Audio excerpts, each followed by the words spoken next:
The leadership and members of the Democratic National Alliance, DNA, extend New Year's greetings to citizens and residents as we welcome this new year, 2021, which we pray will be one of recovery, rebounding, reawakening, and renewal. Last year, we expressed confidence that the start of the decade could present opportunities for promise and great expectations if we were serious about redirecting our destiny. However, 2020, fraught with its extraordinary challenges, brought us hard lessons, more reasons, and exaggerated vulnerabilities, which we believe should hasten a national shift from the usual. The unprecedented challenges presented by the COVID-19 pandemic exposed a weak and pumped-up economy, inadequate social protection frameworks, and once again revealed the government's inability to manage any crisis. Since April, it has refused to conduct wide-scale testing as a strategy of monitoring and containing the virus, choosing instead to engage in profiteering from the COVID-19 testing at the Mount St. John Medical Center, to pursue a two-tiered discriminatory system for the application of its own COVID-19 protocols, and to blame the spread of the coronavirus on returning nationals exclusively.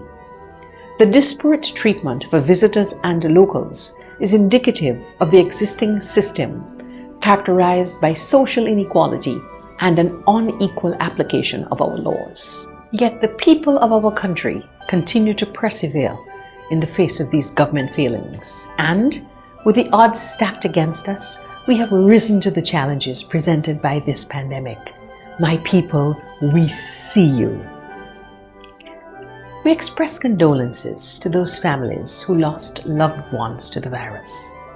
We are thankful for those who recovered successfully, and express our abiding gratitude to the front-line workers who continue to answer the call to duty and play a critical role in this war against an invisible enemy. You are indeed the unsung heroes and heroines in these perilous times. We reiterate to everyone that we are all in this together, and we implore our citizens, residents, and visitors to adhere to the globally established protocols regarding safety, sanitation, wearing of masks, social and physical distancing, designed to protect ourselves and others. In working together, we will combat the coronavirus and emerge victorious. We see you. You have sacrificed much to this pandemic, and you have done this alone as an uncaring government watches on. Regrettably, the Gaston Brown administration has failed to address the suffering of the masses in this crisis. Its failure to provide sustainable social and economic relief to those who struggle daily to survive is inexcusable. We reject any attempts to justify and uphold this position. The government's failure to meet its basic responsibilities and obligations to pensioners, public servants, the vulnerable, and local creditors is disgraceful. And while these failures continue to expose the glaring disparities between the haves and the have-nots, sadly, these examples do not fully characterize the worst of this government's deliberate and intrinsic failures. Anxiety and mental decline have become more prevalent among our people, particularly our youth, as the unprecedented levels of unemployment, widespread underemployment, escalating cost of living, and the corresponding social dislocations threaten our very existence. The touted economic powerhouse is nothing but an illusion. The masses must embrace the collective power we hold and be prepared to reclaim our country. Still, this is symptomatic of the larger structural and ideological gaps in the development approach of successive governments. The Gaston Brown administration has no coherent values underpinning its approach to governance, as evidenced by its preferred hit-and-miss approach to national development. There is no plan, no vision, No program, no solution, no commitment, and no imagination to lead the charge for the needed redesign of our economy and our society. Among the many glaring failures, recall that in 2019, public servants demonstrated against a litany of ills perpetrated against them, from poor and unsanitary working conditions to government's failure to honor agreed back pay, to government's deliberate stalling tactics with union negotiations, to name a few. Recall that since 2017, after the passage of Hurricane Irma, the government has failed to begin the much-touted rebuilding of Barbuda and transforming the island into a green, resilient paradise.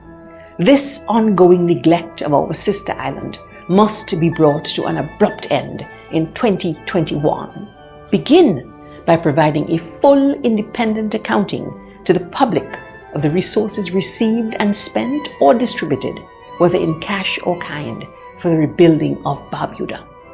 Recall in 2019, the government's most wicked, purposeful and reckless designed economic crime perpetrated against our people by the Global Port's unprecedented giveaway of our principal cruise tourism revenue earner, the St. John's Port of Entry.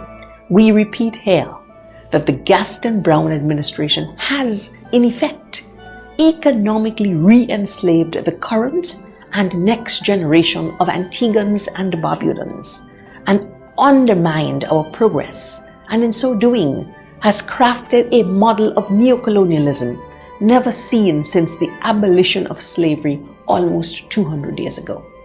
We demand to know whether this deal has been re-engineered, given the projections on which it was based and the impact of the pandemic on the cruise tourism sector. Let us not forget the brazen assault of two of our customs officers, one whom was murdered execution style, and the other continues to receive medical treatment overseas. Again, government's lackluster approach to solving crimes is shameful. Nigel Christian must never be forgotten, and his murderers must be brought to justice. Further, all criminal cartels operating with impunity in our country must be stamped out. Citizens and residents, there are many issues for which we must mobilize against this government, including the excessive restrictions of our constitutional rights, freedoms, and guarantees for almost 1 year. The government has not properly addressed the people's demands for answers as it continues to impose a continuous and perpetual state of emergency, using the coronavirus as its justification. What is the emergency? Explain to an astute public how this virus is a greater risk after 11 p.m. We do not discount the need for vigilance and management at this time, but the DNA cannot support such an unjustifiable affront to the fundamental rights and supreme freedoms of our people.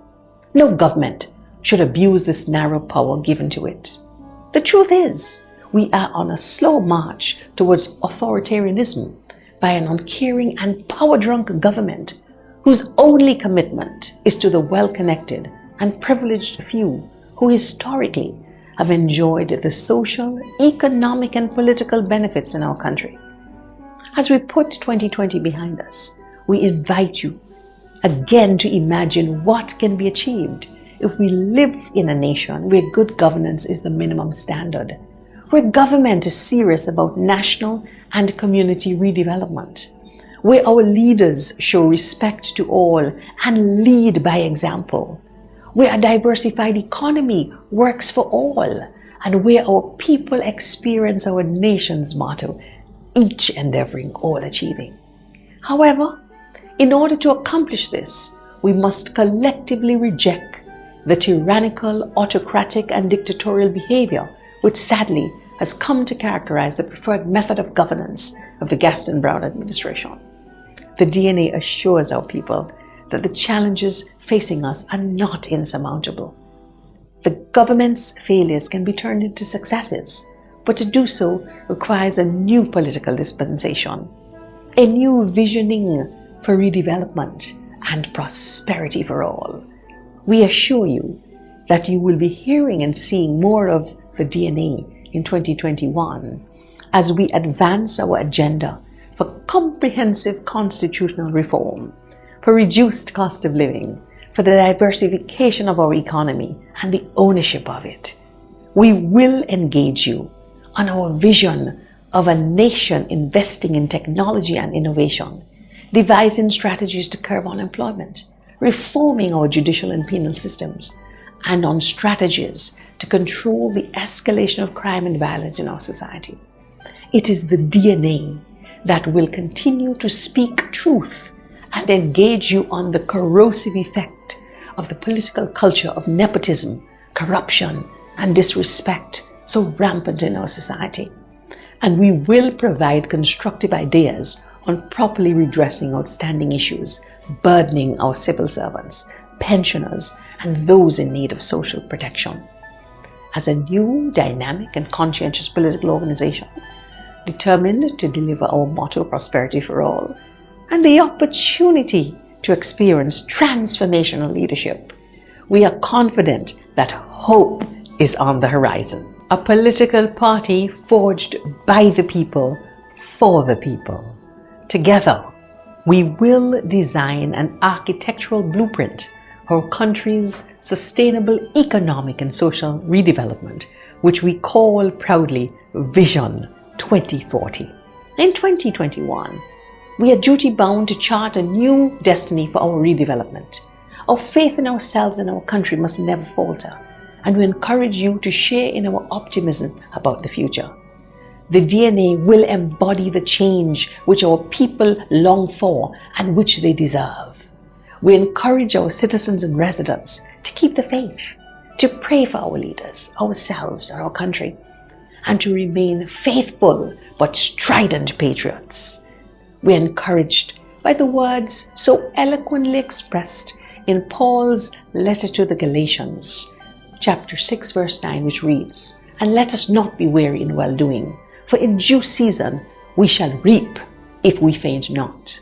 We remain confident that with your ongoing support, prayers, encouragement, love, and optimism, together we will usher in a new era of good governance, accountability, and integrity in public life.